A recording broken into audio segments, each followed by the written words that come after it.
30대에는 자리를 잡기 위해 달렸고 40대에는 가족을 위해 살았습니다. 주 6일 근무에 쉬는 날에도 빠짐없는 가족 나들이. 스마트폰도 없던 시절 하루 종일 몸으로 놀아주고 자식들을 위해 온 힘 다하며 살았습니다. 내 집 마련을 위해 일주일에 하루 쉬며 일했습니다. 회사가 1순위, 가족은 2순위, 꿈은 3순위가 되어 수십 년을 보내고 나니 답답하기만 합니다. 죽어라 노력하며 열심히 살았다 푸념들 하지만 무엇을 위해 이토록 열심히 살았다는 것인지. 지금껏 앞만 보고 달려온 인생. 쉼없이 달리면 먼저 도착할 줄 알았는데, 먼저 도착하면 더 많이 쉴 수 있을 줄 알았는데, 여유가 생기면 하고 싶은 것을 할 수 있을 줄 알았는데, 아이는 좀 크니 피하기만 하고 제대로 된 취미생활 하나 없습니다. 지난 시간에 아쉬움이 남으며 공허가 찾아옵니다.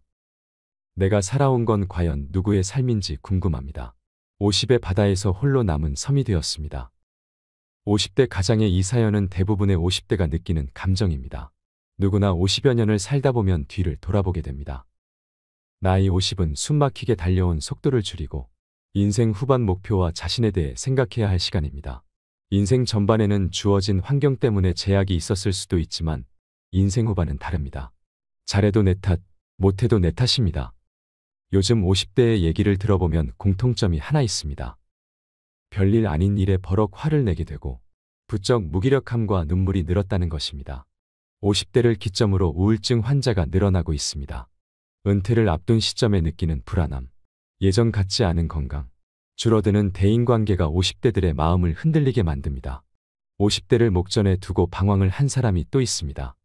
바로 다산 정약용입니다. 다산은 30대의 형조참의 자리까지 올랐습니다. 하지만 자신을 아끼던 정조가 승하한 다음 20년 가까이 귀양살이를 해야 했습니다. 가장 찬란했던 시절 바닥으로 곤두박질 친 것입니다. 흔들리는 자신을 다잡기 위해 다산이 한 일은 논어를 잃고 해석한 것이었습니다. 그렇게 그는 50살의 지천명의 경지에 이를 수 있었습니다. 다산이 인생에서 가장 힘든 시기에 흔들리는 50대에게 뭐라고 말해줄까요? 오늘은 인생 후반전을 앞두고 삶의 변곡점에서 흔들리는 중년 그리고 노년을 다 잡아줄 지혜를 배워보는 시간을 가져보겠습니다. 영상을 끝까지 시청하셔서 지친 마음에 위로가 되시길 소망합니다. 흔들리는 중년 노년에게 다산 정약용이 전하는 말. 첫 번째는 겉모습을 잘 가꾸어라. 질이 문을 이기면 촌스럽고 문이 질을 이기면 거칠애가 된다. 문과 질이 잘 어울린 후에야 군자다워진다. 질이란 사람의 내면을 말하고 문은 외면의 반듯함으로 겉모습을 말합니다.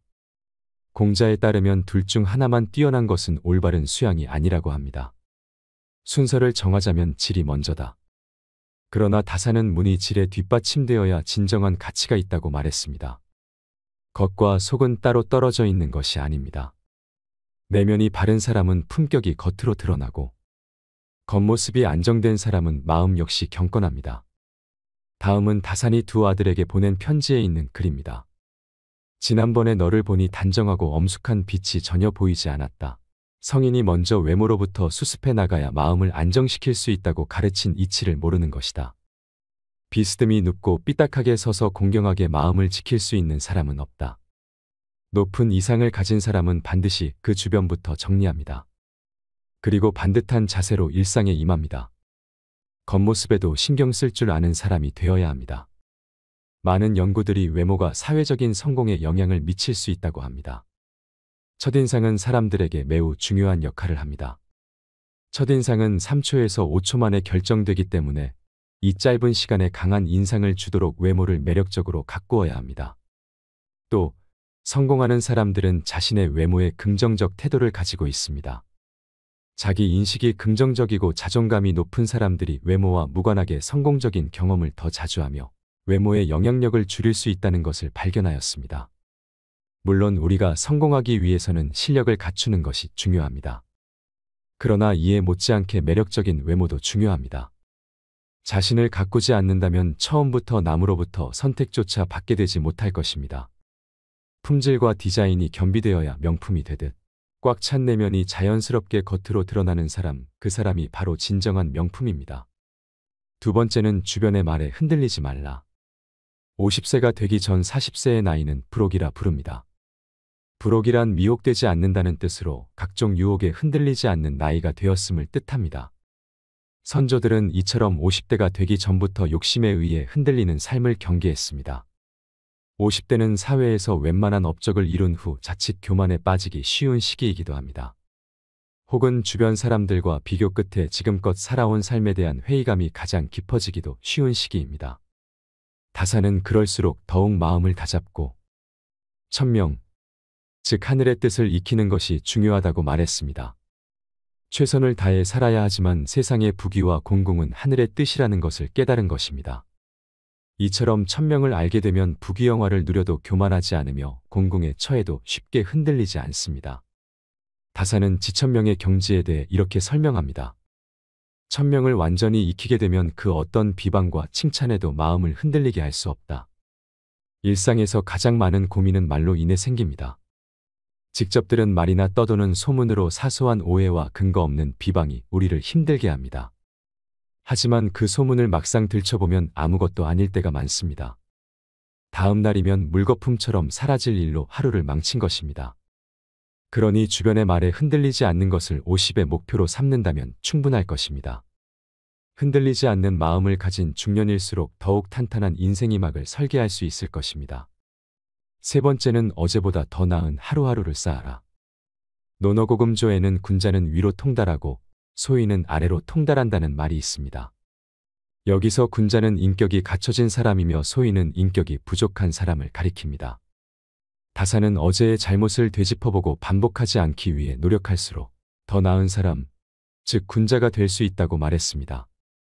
다사는 군자와 소인 모두 처음에는 보통 사람이지만 군자는 날마다 한 등급씩 올라가 최상의 등급에, 소인은 날마다 한 등급씩 내려가 최하의 등급에 달한다고 했습니다. 둘은 반대 방향으로 가기에 차이는 크게 벌어집니다. 삶의 가치는 얼마나 빨리 가는지가 아닌 어떤 방향으로 가는지에 달려 있습니다. 사람의 성품이란 하루아침에 이루어지는 것이 절대 아닙니다.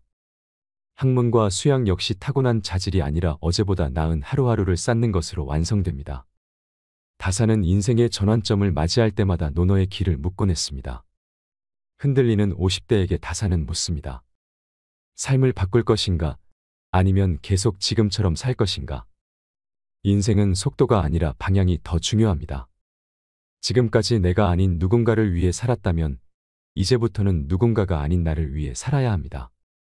50대는 열매 맺기에 가장 좋은 시기입니다. 지난 50여 년의 삶을 성찰해보고 다시 한번 희망의 목표를 세워 인생 후반을 만들어가야 할 때입니다. 이처럼 50대는 준비할 것보다 돌아볼 것이 많아지는 시기입니다. 과거를 돌아보며 더 나은 사람이 되기 위해 발전을 도모할수록 더욱 성공한 노후 생활을 맞이할 수 있을 것입니다. 다음으로는 은퇴를 앞둔 50대가 준비해야 할 3가지에 대해 말씀드리려고 합니다. 얼마 전 동창회에 참석한 50대 영석 씨. 그동안은 자녀 건강이 대화 주제였지만 최근에는 은퇴가 주요 화제가 되었습니다. 올해 대기업을 퇴사한 한 친구는 긴 여가 시간이 자유가 아니라 마치 징벌처럼 느껴졌다고 합니다. 차라리 일을 하는 게 낫지 막상 쉬니까 뭘 해야 할지 모르겠더랍니다. 일을 핑계로 가족에게 소홀했던 한 선배는 퇴직 후 아내와 자주 다투었고 결국 이혼을 했다는 소식이 들려왔습니다. 영석 씨는 이런 이야기들을 들을 때마다 은퇴 이후 내 인생이 끝나는 게 아닐까, 자신이 쓸모없는 사람이 되는 건 아닐까 걱정됩니다. 미움받을 용기의 저자 기시미 이치로는 정년 이후의 삶은 막이 내린 뒤의 인생이 아니라 재임하의 시작이라고 말합니다. 67세의 철학자인 그가 제시하는 정년 이후 삶을 현명하게 준비하고 맞이하는 방법은 무엇일까요? 첫 번째는 공허감을 느낄 수 있는 일을 하세요. 소속이 사라지고 직장이 없어져도 자신에게 가치가 있다고 생각할 수 있으려면 공허감을 느낄 수 있어야 합니다. 공허감은 간단히 말해 내가 누군가에게 도움이 된다는 느낌입니다. 아들러는 진정한 행복은 공허감에 있다고 합니다. 알베르트 슈바이처는 신학자이자 철학자 오르가니스트였으나 바쁜 생활을 하는 틈틈이 의학 공부를 했습니다. 마침내 의사가 된 그는 아프리카로 가서 평생 아프리카 빈민을 위한 의료 봉사를 했습니다. 그는 그 일에서 공허감을 느꼈습니다. 내가 하는 일이 아무 도움도 되지 않는다면 아무리 많은 보수를 받는다 해도 행복해질 수 없습니다. 정말 중요한 것은 내가 좋아하는 일을 하고 있는지, 그 일로 누군가에게 공헌할 수 있는지 여부입니다. 그에 따라 매일의 삶이 달라집니다. 두 번째는 배우자와 동등한 관계를 맺어야 합니다. 직장에 다니고 육아를 할 때는 서로 바빠서 느긋하게 대화할 시간이 없던 부부도 인생 2막을 맞이하면 관계가 달라집니다. 대부분의 남편은 직장에서처럼 상하 관계를 유지하려 하고, 아내는 그런 남편에게 질린 나머지 이혼을 고려합니다. 예전에는 일이 바빠 여행을 갈 수 없다거나 일 때문에 신경 쓸 여력이 없으니 자녀 교육은 배우자에게 맡긴다는 식으로 피할 수 있었습니다. 하지만 이젠 배우자나 자녀와의 관계를 피하기 위해 일 핑계를 댈 수도 없습니다. 집에서 짜증이 나도 일터로 도망갈 수 없지요. 퇴직으로 배우자와 마주하게 되면 그동안 미뤄뒀던 두 사람의 관계가 분명해집니다. 이는 두 사람의 관계를 위태롭게 할 수 있습니다. 오스트리아 심리학자이자 정신과 의사인 아들러는 진정한 인간관계를 맺으려면 상대를 동등한 존재로 바라봐야 한다고 말합니다. 언제나 배우자를 동등한 친구로 여겨야 합니다. 이제라도 자기 일은 스스로 챙기고 집안일도 해야 합니다. 인생의 새로운 국면에 접어든 후 성숙한 사랑의 관계 속에 살길 원한다면 배우자와의 관계를 다시 맺어야 합니다. 세 번째는 꼭 뭔가를 해야만 하는 건 아닙니다. 은퇴 후에는 또 다른 삶의 보람을 찾거나 뭔가를 하지 않으면 안 된다고 생각해 초조해하는 사람이 있습니다. 취미를 찾아야 한다고 생각해 마치 일을 하듯 취미에 몰두하는 사람도 있습니다. 그들은 전문가만큼 잘해야 한다고 생각하기도 합니다. 평생 부지런히 일한 사람이라면 반드시 뭔가 해야 한다고 생각하겠지만 이는 일이라는 저주에서 벗어나지 못했다는 증거이지요. 사실 아무것도 안 하는 사람은 없습니다. 책을 읽고 편지를 쓰고 산책을 하고 멍하니 있거나 잠을 자는 것도 모두 일입니다. 더는 직장에 나가지 않는 것일 뿐 아무것도 안 하는 건 아닙니다. 뭔가를 반드시 해야 한다고 생각하는 순간 그건 의무가 되고 의무감으로 하는 일에서는 보람을 느끼지 못합니다. 꼭 무언가를 하기보다는 인생에 대해 찬찬히 고민해 보는 게 먼저입니다. 그러면 새로운 일을 시작해도 다르게 일할 수 있습니다. 인생 2막을 생각한다는 건 결국 삶을 생각한다는 것입니다. 후회하지도 불안해하지도 말고 오늘을 한 발 한 발 신중하게 내디디며 살아가야 합니다. 이것이 지금 우리가 할 수 있는 일입니다. 요즘 50대들은 우스갯소리로 운 나쁘면 100세까지 산다는 말을 자주 한다고 합니다. 건강하게 그리고 계획적으로 노년을 보낸다면 좋겠지만 그렇지 않다면 지금까지 살아온 인생만큼이나 길고 지루한 시간이 기다리고 있을 거란 불안감이 들기 때문이 아닐까요? 이를 직접 경험했다고 말하는 한 90대 노교수는 죽기 전에 지나온 삶을 이렇게 회고합니다. 나는 존경과 박수를 받으며 60대 초반에 자랑스럽게 은퇴했지만 90세가 되었을 때 후회의 눈물을 흘렸다. 지난 30년의 삶이 한없이 부끄럽고 후회스럽기 때문이었다.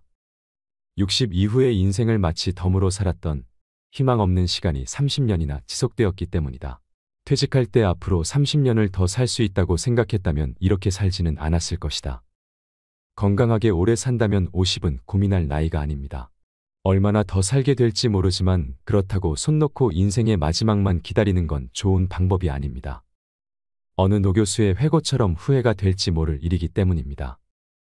오래전 율곡 이이 선생은 경몽요결에서 학자들이 가져야 할 기본으로 공자의 유구사를 들었습니다. 군자는 9가지 생각을 해야 한다.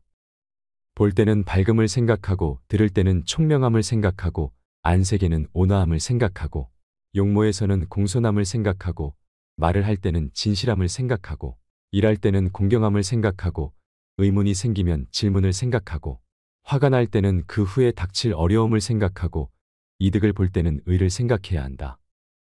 9가지 생각을 몸에 달고 살아야 한다는 것인데요. 천천히 읽어보면 당시 젊은 학생들에게만 필요한 기본이 아니라 인생 2막을 시작하는 50 이후에 우리들에게 더 필요한 지침이 아닌가 합니다. 첫 번째, 볼 때는 밝음을 생각하라. 명확하게 본 건 바른 판단의 기준이 됩니다.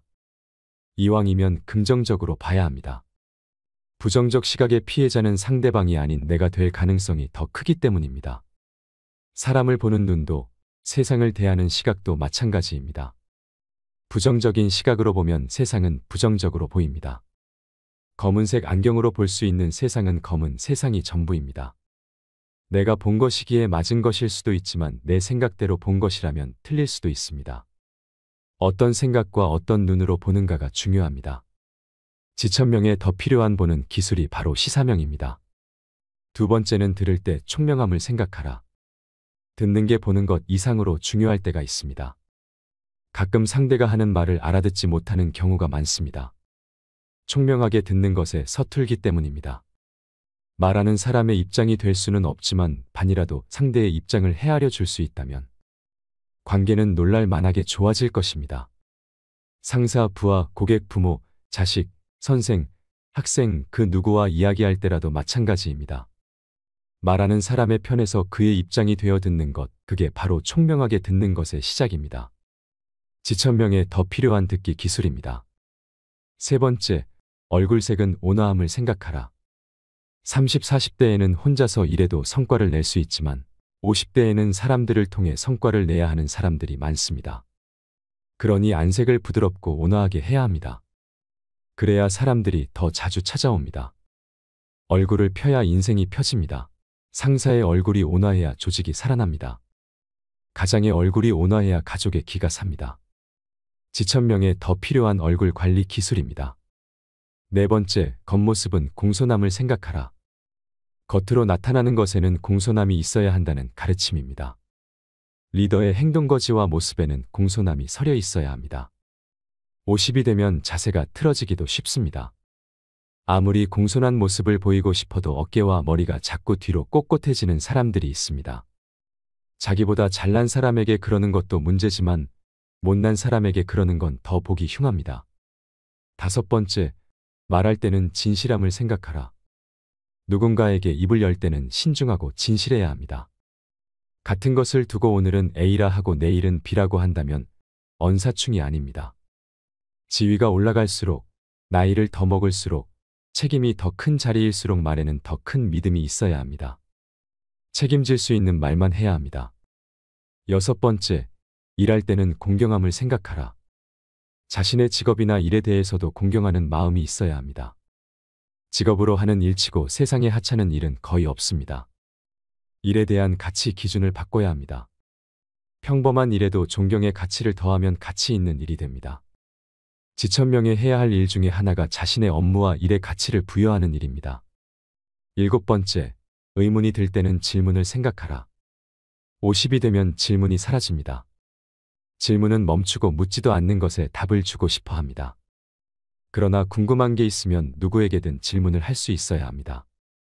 불치함은 아랫사람에게 묻는 걸 부끄러워하지 말라고 공자는 반복하여 말했습니다. 지천명의 질문이 사라지면 더 이상의 발전은 없습니다. 더 이상의 흥분과 즐거움은 사라집니다. 지천명에 해야 할 일 중에 하나가 좋은 질문을 하는 일입니다. 여덟 번째, 화날 때는 더 큰 어려움을 생각하라. 화날 땐 한 템포 쉬어야 합니다.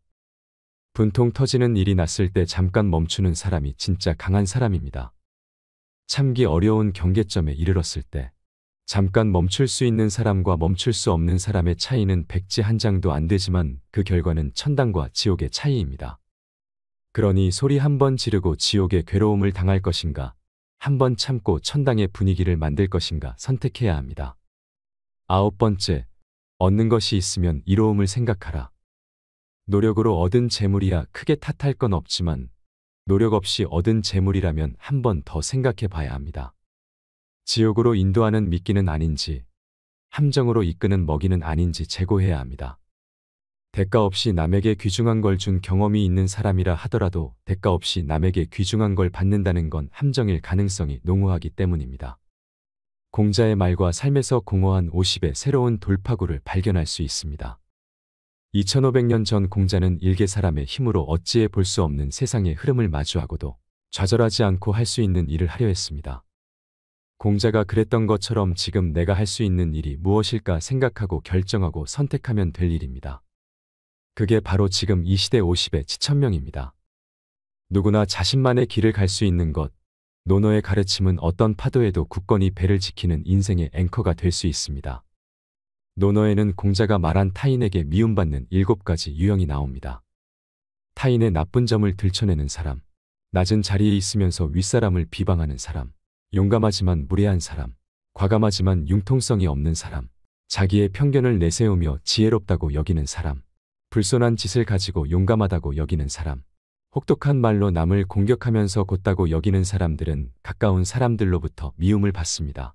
7개 중 하나라도 해당된다면 50이 되기 전에 무조건 그것을 고쳐야 합니다. 그래야 50이 되었을 때 존중받는 어른으로 성장할 수 있습니다. 그렇다면 50대가 되었을 때 익혀야 할 삶의 자세는 무엇일까요? 첫 번째는 배움을 즐기세요. 공자가 위대한 성인이 될 수 있었던 가장 큰 이유 또한 배움을 좋아했기 때문이었습니다. 겸손했던 공자도 호황만큼은 당당하게 자랑했습니다. 50대가 넘으면 인생의 후반을 빛낼 나의 브랜드를 만들어야 됩니다. 브랜드라고 해서 거창한 게 아닙니다. 여태 바쁘게 살아오느라 그동안 도전하고 싶었던 어학 공부나 악기를 한각이 연주할 수 있는 취미 활동도 해당이 됩니다. 은퇴 후에 고통 없이 죽기만을 기다리는 게 아니라 그게 무엇이 됐든 배움을 즐기세요. 스스로에게 미움받는 경우는 50이 되어도 나이를 먹어도 특별한 퍼스널 브랜드나 강점 없는 자신을 바라볼 수밖에 없는 경우라고 생각합니다. 나이 50의 조직을 벗어나면 혼자 할 수 있는 일이 거의 없다는 걸 깨닫게 됩니다. 젊은 세대에게는 일도 아닌 일이 큰일로 느껴집니다. 직장 다닐 땐 회사에서 해주던 세무신고도 스마트 기기 다루는 것도 혼자 하려니 여간 어려운 게 아닙니다. 50대가 회사를 다니는 세월 동안 세상은 빠르게 바뀌었습니다. 50에도 배움은 필요합니다. 세무신고하기, 스마트폰 다루기 같은 잡학도 필요하지만 오랫동안 좋아할 수 있는 일을 찾는 게 중요합니다. 여행을 오래 하면 여행 전문가가 되고 고구마를 오래 키우면 고구마 전문가가 됩니다. 그렇게 인생 후반을 빛낼 나만의 브랜드를 만들어야 됩니다. 자신의 강점을 만들지 못했다는 것을 시간이 없어서라는 핑계라고 말할 수는 있어도 그 말을 한다고 한들 자신의 없던 강점이 생기는 것은 아니니까요. 사랑에서 가장 큰 사랑은 자신을 사랑하는 것이 제일 먼저라고 합니다. 나 자신을 사랑해야 남을 사랑할 수 있습니다. 그러니 나를 미워하지 않기 위해 스스로의 강점을 만들어가는 것이 중요합니다. 두 번째는 여지아의 정신을 키우세요. 공자는 논어의 일관성 있게 여지아 정신을 강조했습니다. 여지아는 어떻게 하지?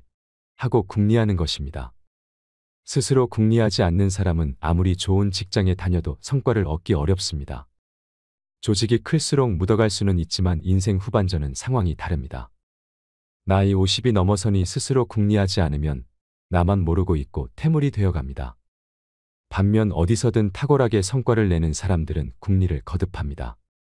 어떤 사람이 어느 날 갑자기 세상에 나타난 것처럼 보여도 5년, 10년 전부터 예리하게 칼을 갈면서 준비해왔을 것입니다.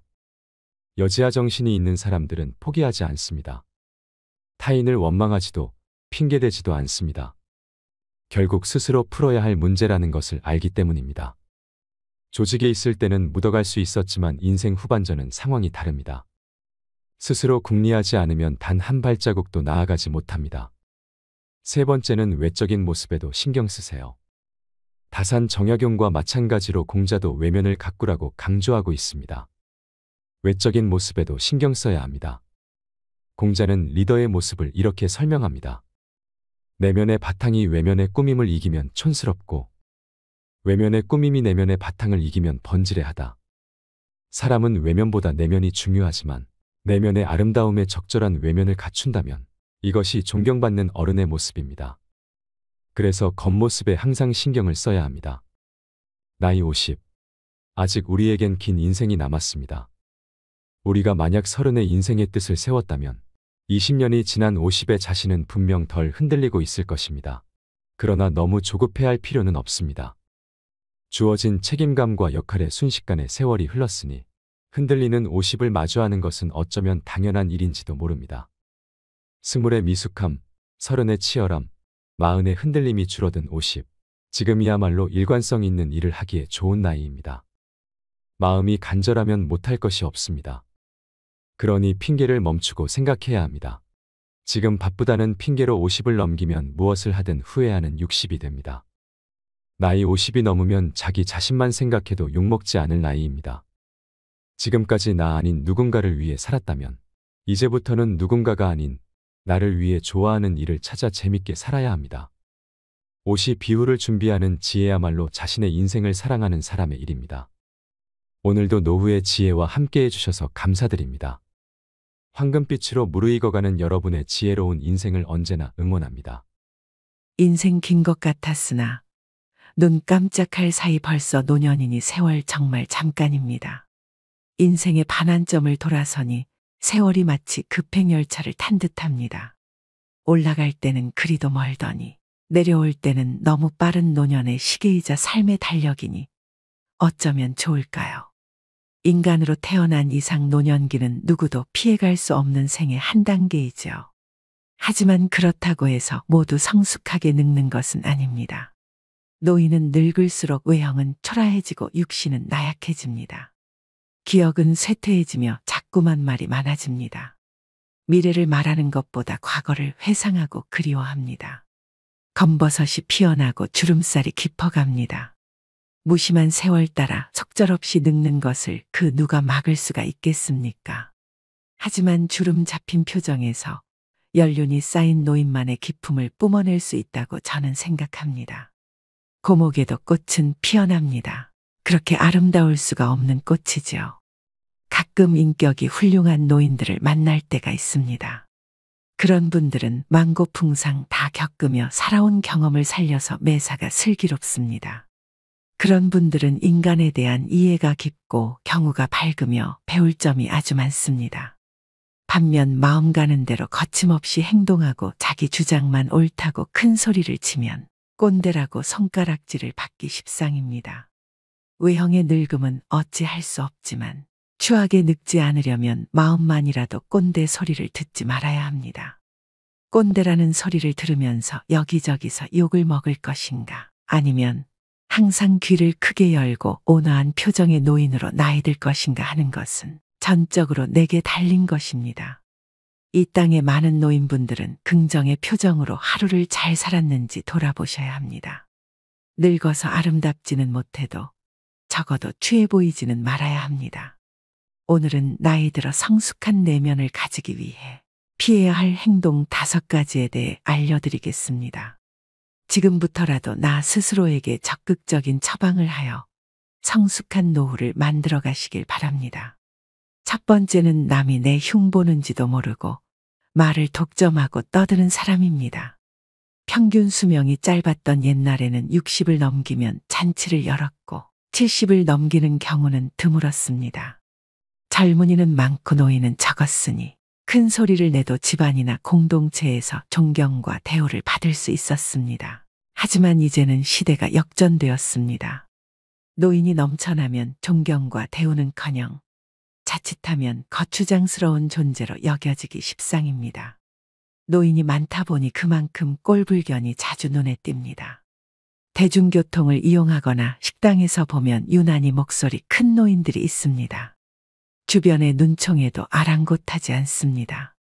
귀가 멀게 되면 자연히 목소리가 크게 되는 현상을 이해 못하지 않지만 주변 사람들에게 방해가 된다면 조심해야 할 일입니다. 특히 전화통화를 할 때 눈살을 찌푸리게 되는 경우가 흔합니다. 급한 내용이 아니면 빨리 끊는 게 주변 사람에 대한 예의입니다. 버스나 지하철 안에서 제 집 안방인 양 큰 소리로 통화하는 소리를 견뎌야 하는 건 고역입니다. 젊은이도 예외가 아니지만 노인의 경우는 한 번 더 얼굴을 쳐다보게 됩니다. 그 숱한 세월을 헛산 게 아닌가 싶기 때문입니다. 노인이 말이 많으면 기피의 대상이 되고 추하게 보입니다. 입은 닫고 지갑은 열어라는 금어는 옳지요. 노인이 될수록 입이 무거운 사람이 되어야겠다고 다짐합니다. 말은 적게 낮은 소리로 해야겠다 생각합니다. 낮은 소리란 목소리의 크기만이 아니라 내 견해에 고집을 강요하지 않는다는 뜻입니다. 노인의 경계사항 중 첫째가 아집입니다. 이제 우리 세대는 한 발 뒤로 물러날 때가 되었습니다. 그러자면 우선 목소리 톤을 낮출 필요가 있지 않을까요? 인간 생활에서는 무엇보다 기본이 제일 중요합니다. 내 하고 싶은 일을 하는 건 좋지만 최소한 남에게 피해를 끼치는 일은 없어야 합니다. 말을 독점하는 사람은 자신의 능력이나 경험을 과시하는 경우가 많습니다. 이러한 행동은 매우 거만하고 오만하게 보일 수 있습니다. 나이 들수록 함구개의하라는 말이 있습니다.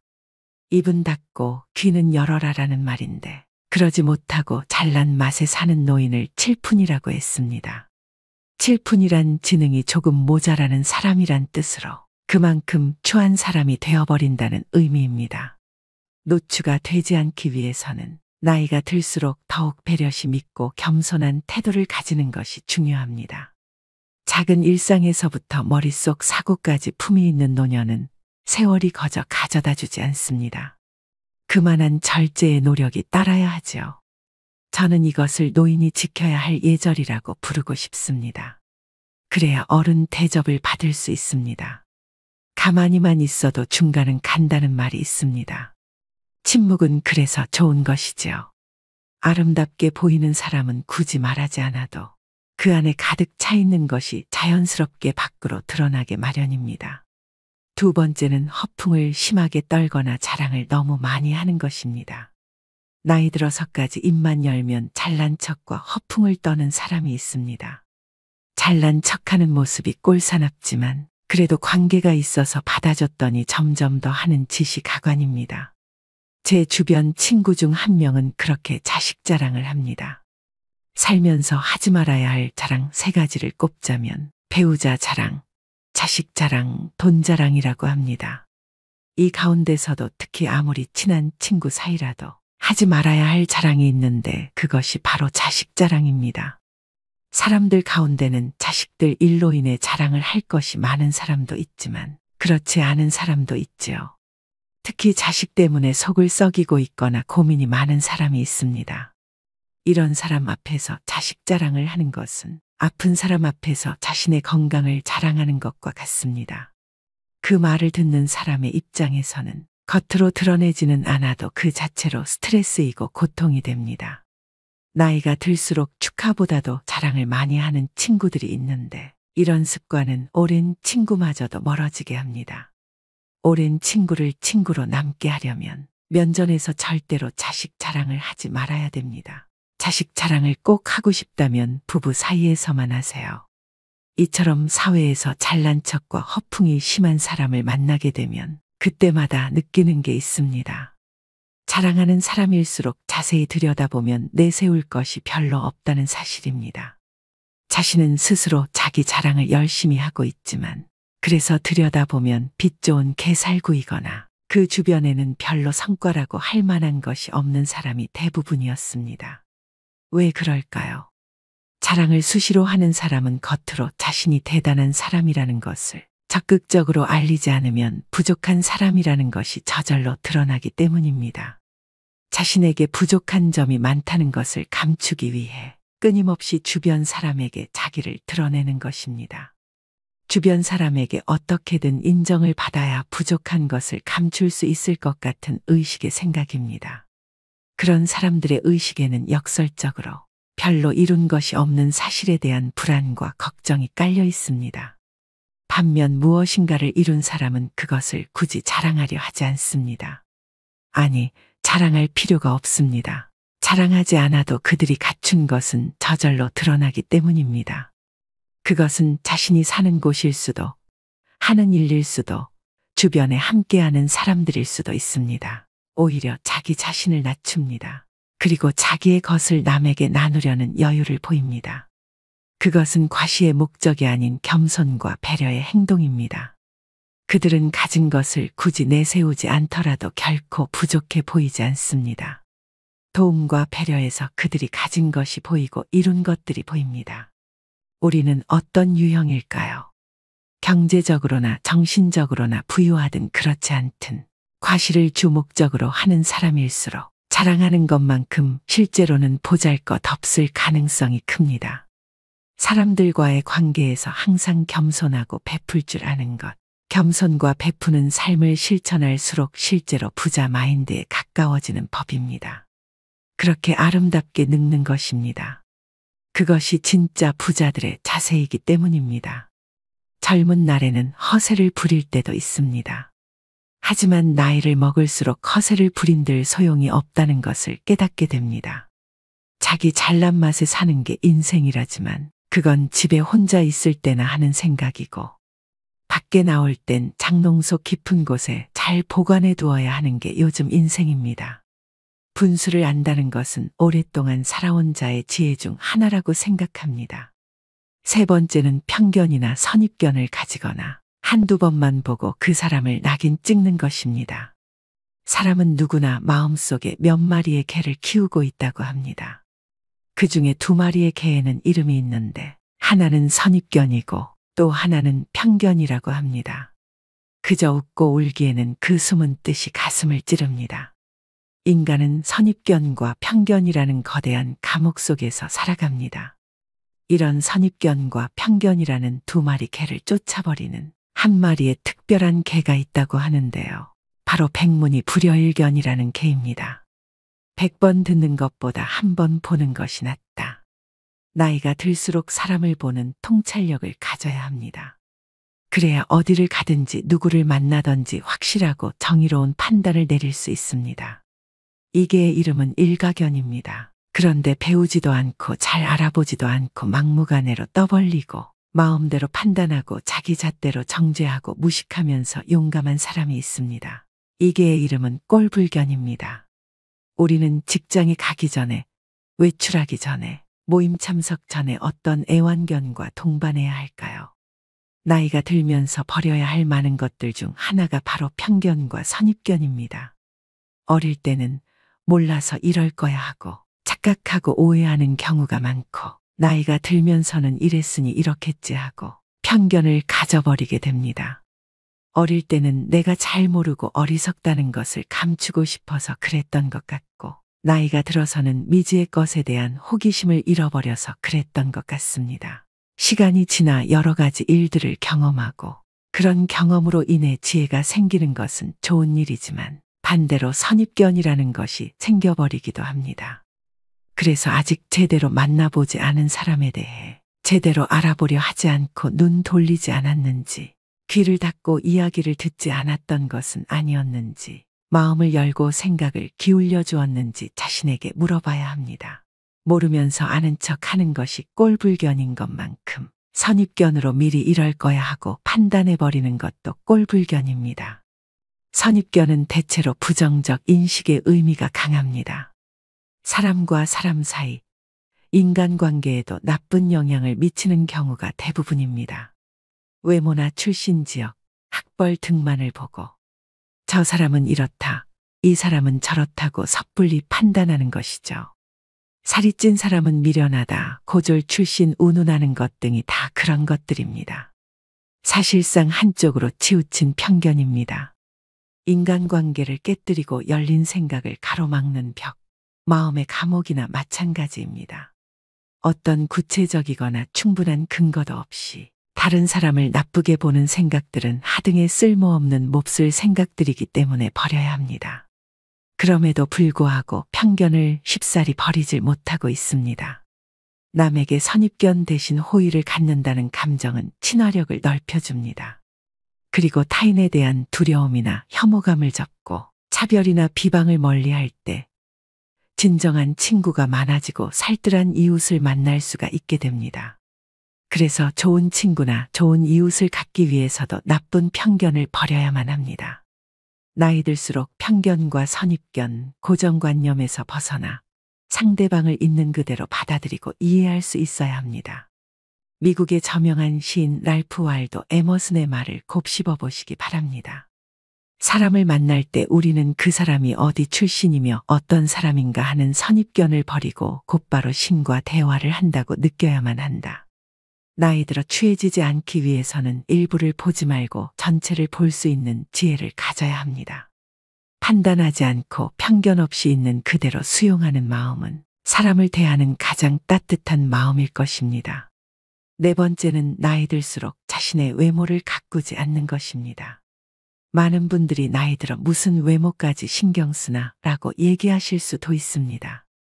지금은 사람이 내면이 중요하지, 자연스럽게 늙어가자 생각하기도 합니다. 하지만 외모 관리를 안 한 채로 시간이 많이 흘러 외모에 정성을 쏟는 친구와 비교하면 나는 확 늙어버린 안타까운 처지가 되기도 합니다. 그때 거울 속에 내가 너무 늙어버리면 내 자신이 초라하게 느껴지고 지난 날이 후회가 됩니다. 어느 정도의 관리는 내 자신의 외적 자존감을 위해서도 꼭 필요합니다. 노인들은 나이 들수록 나태해지기 쉽습니다. 될수록 많이 걷고 움직이면서 언행을 무겁게 하고 자기 관리에 힘써야 노공이나 노출을 면할 수 있습니다. 일상에서 흐트러짐 없는 마음 자세를 가져야 용모며 의상도 단정할 수 있습니다. 노인이 되어서 좋은 옷을 입고 유행을 염두에 둘 필요야 없지만 아무렇게나라는 생각은 버려야 합니다. 젊은 사람이 무릎 떨어진 바지에 슬리퍼를 질질 끌고 다니는 것은 젊은 패기와 어울려 멋이 될 수도 있지만 노인에게는 초라하게 비칠 수 있습니다. 비록 나이는 들어가지만 외적 매력을 키우면 자신이 가진 내적 매력까지도 더욱 아름답게 빛을 발할 수 있습니다. 여러분은 미용실에 다녀오면 어떤 기분이 드시나요? 여성분들이 헤어스타일을 바꾸면서 종종 하는 말이 있습니다. 바로 기분 전환입니다. 나빴던 일은 털어버리고 뭔가 변화를 주고 싶을 때 참 효과 있는 방법 중 하나이지요. 오랜 기간 투병하신 분들이 자신의 외모를 치장한 후 생기를 느낀다고 말씀하시는 것처럼요. 외모에 신경 쓰는 것은 감정 노화를 막아주는 것입니다. 나이 들수록 그 힘은 무시하지 못할 만큼 세집니다. 한 연구에 따르면 겉모습이 노인에 가까울수록 감정의 노화가 더욱 빠르게 진행되어 결국에는 전신 기능이 쇠약해지는 경우가 많았다고 지적합니다. 예쁜 옷을 입거나 피부 관리를 하는 등 외모에 신경을 씀으로써 감정까지도 조절할 수 있다고 하는데요. 또 외모 관리는 여성 노인들의 우울증을 예방하는 효과가 있어 건강에도 큰 도움이 됩니다. 실제로 60세 이상 분들 중 많은 분이 외모 관리는 죽을 때까지 하는 거라고 생각하고 있으며 외모 관리를 하는 이유는 더 나은 삶의 질, 자기만족 등을 꼽았다고 합니다. 또 외모 관리는 다른 사람에게 신뢰감을 줍니다. 여러분은 첫인상에서 무엇을 가장 먼저 보시나요? 내면이 가장 중요하다고 얘기들 하지만 외모부터 볼 수밖에 없습니다. 외모를 본다고 해서 잘생기고 예쁘고가 아니라 다른 것을 중요하게 보는 경우가 적지 않습니다. 바로 신뢰감입니다. 나이가 들면서 경험과 지식 그리고 사회적 신용이 높아지지만 이를 제대로 표현하지 않으면 상대방에게 올바른 메시지를 전달하는데 어려움이 생길 수 있습니다. 이때 깔끔하고 정돈된 외모는 상대방에게 효과적인 메시지를 전달하는 데 도움됩니다. 나이 들어서 외모 관리를 꾸준히 하는 사람은 은근히 능력이 있어 보입니다. 부지런한 것은 쉽게 지속하기 힘든 일이기 때문에 시간 관리, 감정 관리를 잘하는 사람이란 생각이 듭니다. 그만큼 외모 관리는 일자리를 얻는 것과 인간관계에서 유리한 점이 많습니다. 노화는 자연의 섭리인 만큼 누구나 나이 들어가며 세월의 흔적이 외부로 드러나는 노화 현상은 어쩔 수가 없습니다.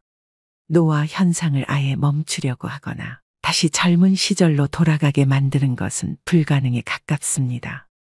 그렇지만 은퇴 후에 이제는 자유인이라며 흐트러진 외형의 모습이라면 자신의 용모를 한 번쯤 다시 생각해 볼 문제가 아닐까 싶습니다. 자기 관리는 체력에도 격차가 벌어지지만 정신적인 면은 그 수준 차이가 더 큽니다.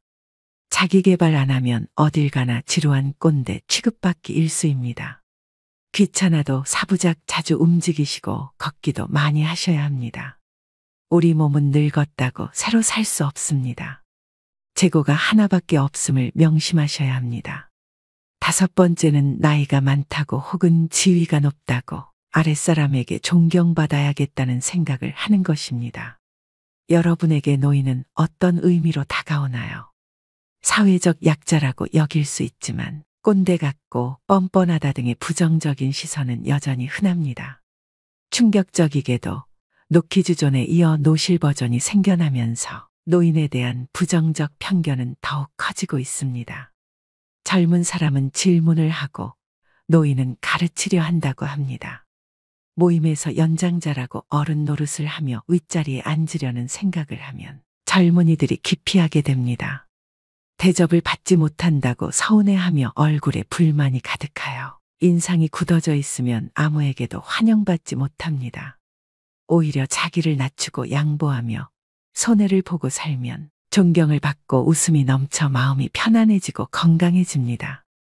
나이 들수록 배려를 몸에 익히는 것이 좋습니다.